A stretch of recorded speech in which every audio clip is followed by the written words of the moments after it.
अच्छे लोगों के साथ हमेशा बुरा क्यों होता है? गीता में श्री कृष्ण ने दिया है अर्जुन को इसका जवाब।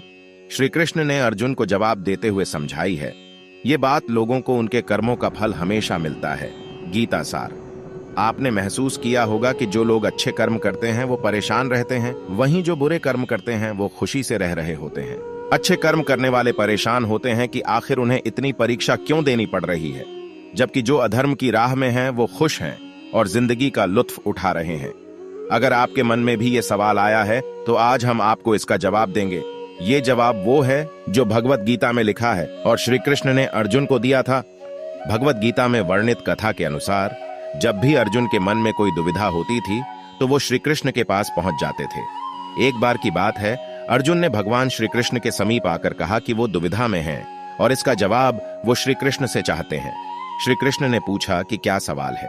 अर्जुन ने कहा, मुझे ये जानना है कि अच्छे लोगों के साथ हमेशा बुरा ही क्यों होता है, वहीं बुरे लोग खुशहाल दिखते हैं। अर्जुन के मुंह से ऐसी बातें सुनकर श्री कृष्ण मुस्कुराए और कहा, मनुष्य जैसा सोचता है और महसूस करता है वैसा कुछ नहीं होता है, बल्कि अज्ञानता की वजह से वो सच्चाई नहीं समझ पाता है। अर्जुन उनकी ये बात समझ नहीं पाए। इसके बाद श्री कृष्ण ने क्या कहा वो जानते हैं। श्री कृष्ण ने अर्जुन से कहा, पार्थ, मैं तुम्हें एक कथा सुनाता हूं, उसे सुनकर तुम समझ जाओगे कि हर प्राणी को उसके कर्म के हिसाब से ही फल मिलता है। प्रकृति हर किसी को अपनी राह चुनने का मौका देती है। अब वो मनुष्य की इच्छा पर निर्भर करता है कि उसे धर्म की राह चुननी है या अधर्म की।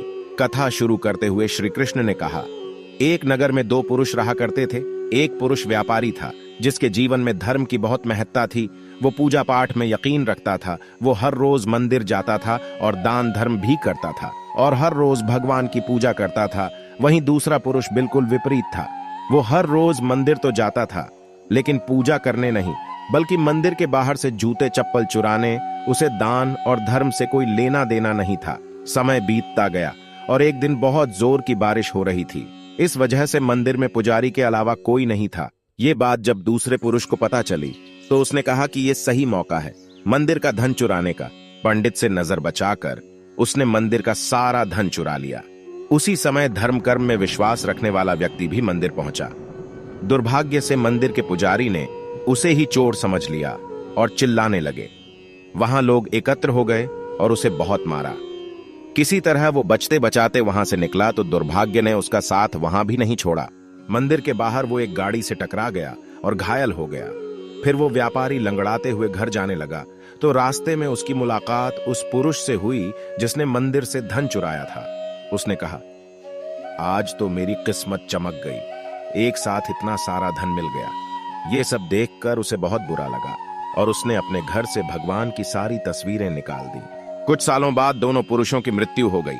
मरने के बाद जब दोनों यमराज की सभा में पहुंचे और भले पुरुष ने दूसरे व्यक्ति को देखा तो उसे बहुत गुस्सा आया। उसने क्रोधित होकर यमराज से पूछ ही लिया, मैं तो हमेशा अच्छे कर्म करता था, दान में विश्वास रखता था, उसके बदले जीवन भर मुझे अपमान और दर्द ही मिला और इस व्यक्ति को नोटों से भरी पोटली। आखिर ऐसा भेदभाव क्यों? इस पर यमराज ने कहा, पुत्र, तुम गलत समझ रहे हो। जिस दिन तुम्हारी गाड़ी से टक्कर हुई थी वो दिन तुम्हारे जीवन का आखिरी दिन था, परंतु तुम्हारे अच्छे कर्मों की वजह से तुम्हारी मौत सिर्फ एक छोटी से चोट में बदल गई।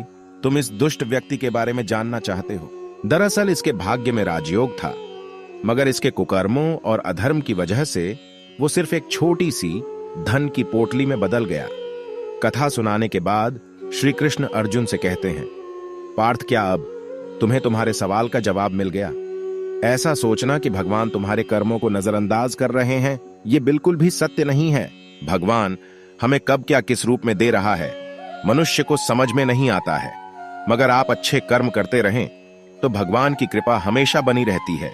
इसलिए अपने अच्छे कर्मों को बदलना नहीं चाहिए, क्योंकि उसका फल हमें इसी जीवन में मिलता है। इसलिए मनुष्य का फर्ज है कि वो हमेशा अच्छे कर्म करते रहें, क्योंकि श्री कृष्ण ने गीता में भी बताया है कि किसी के द्वारा किया गया कर्म बेकार नहीं जाता है, चाहे वो अच्छा हो या बुरा।